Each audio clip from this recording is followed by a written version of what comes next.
Welcome back, everyone. As always, around this time of the month, we are joined by Mercy, Dr. Barbara Bumberry. Thank you for joining us this morning. Welcome. Of course, everyone knows that we talk about breast cancer and raise awareness for it in October. Now, mammograms are vital to this, right?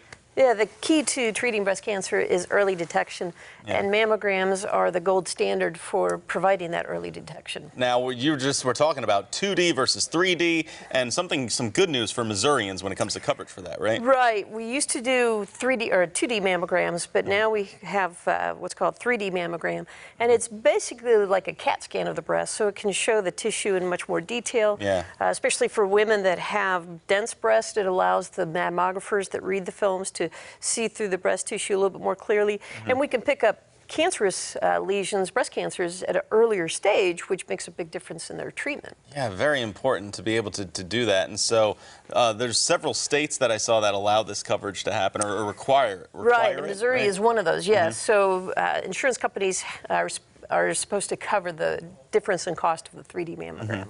Wow. All right. So let us know, what age do you need to be? How soon is too soon? Is there such a thing as that? There is. The recommendations are confusing because there's multiple recommendations out there. American College of Physicians came out earlier this year and said women between ages 50 and 74 only need them every other year. And then between age 40 and 50, you discuss the risk benefits with your physician. And then after 74, it's kind of on a case-by-case basis. But the organizations that actually treat breast cancer patients, the Society of Breast Surgeons, College of Radiology, those organizations typically recommend starting every year at the age of 40. Really? Yes, and there's really no cutoff point as far as when women stop having them.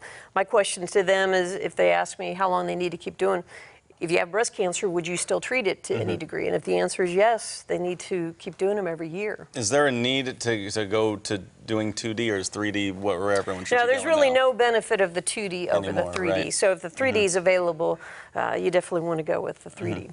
Great. All right. What else do we need to cover? Anything else that we need to add just to make sure that we're all up to date on this? Right.